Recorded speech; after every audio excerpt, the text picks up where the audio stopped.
Oke guys, balik lagi bersama gua Pinkman, dan kali ini kita bakalan bahas Reality Quest lagi chapter terbaru, yaitu chapter 154. Oke lah, nggak usah berlama-lama lah ya, langsung aja kita ke videonya. Let's go.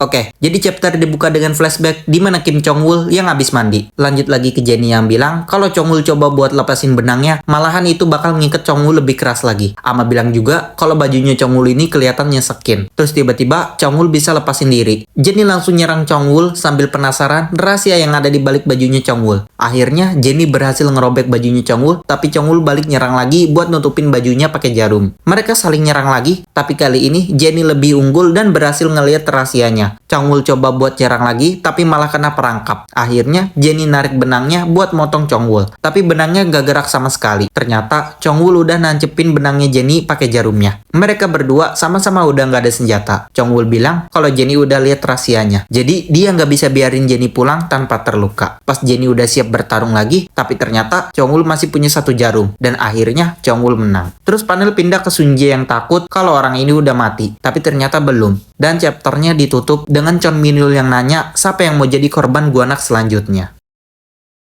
Oke lah guys, itu dia chapter kali ini, chapter 154 dari Reality Quest. Cukup singkat ya, kali ini emang bener-bener singkat sih menurut gua kalau dirangkumin itu. Jadi cukup singkat nih, jadi gua kali ini singkat banget nih videonya, mungkin ya. Oh iya, sebelumnya gue pengen kasih tahu dulu ke kalian, sorry banget kalau misalkan ada noise ya, lagi-lagi noise lagi. Masalah dari video-video gue itu noise ya, suara dari luar gitu. Soalnya rumah gue ini lumayan kecil gitu ya, jadi gue masih tinggal bareng orang tua dan adek-adek gue gitu. Jadi ya kalau misalkan berisik, sorry ya, karena ini gue bikinnya enggak malam-malam banget gitu. Oke lah guys, langsung aja kita ke pembahasannya ya. Oke, yang pertama ini nih yang paling menonjol ya untuk kita bahas itu, yaitu rahasia apa yang ada di dadanya Chong-woo ini gitu ya. Soalnya sama autornya ini nggak diliatin apa sih yang ada di dadanya itu.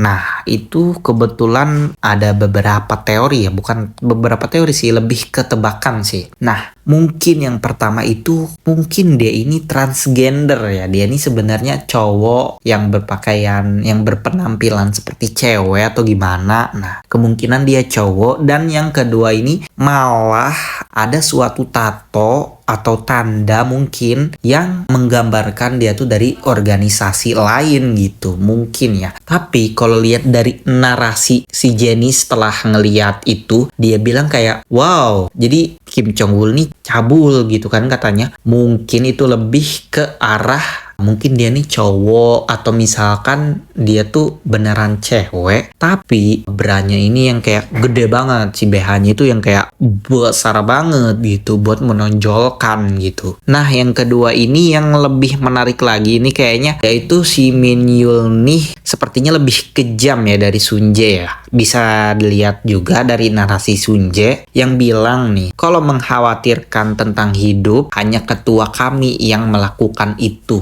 Nah, yang harus digaris bawahinya itu yang melakukan itu. Nah, maksudnya ini apa? Mungkin yang berani melakukan pembunuhan ya, atau melakukan ya pembunuhan lah, apalagi yang sampai ngebuat bertarung sampai ngebuat orang mati gitu. Mungkin itu ya, malah lebih kejam lagi ya. Kalau lihat dari Sun-jae di chapter ini, dia masih kayak agak ini ya, khawatir kalau musuhnya ini mati gitu. Tapi gua nggak tahu ya kalau Sun-jae ini dia ini lebih ke bercanda apa serius gitu tuh kalau misalkan musuhnya itu mati gitu. Gua nggak tahu ya, mungkin emang beneran takut ya. Nah, yang berani melakukan itu cuma si ketuanya, yaitu Chon Min-yul gitu guys. Dan di sini ya kita lihat juga bukti di sini kalau Min-yul ini kuat ya lawan. Banyakan gitu dia masih menang, masih kuat gitu ya. Mana pakai background merah lagi ngikutin sebelah ya, langsung aja kita sebut inisialnya Lukisem gitu.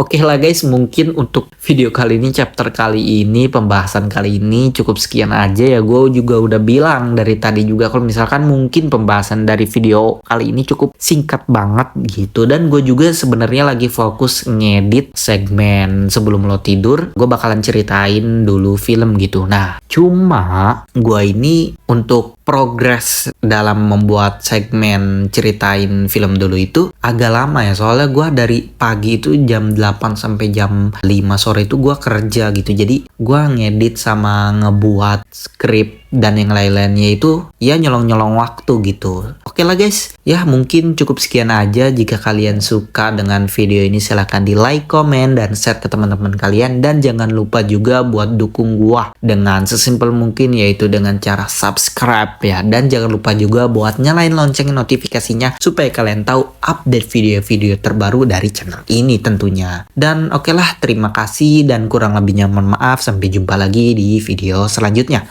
Bye-bye.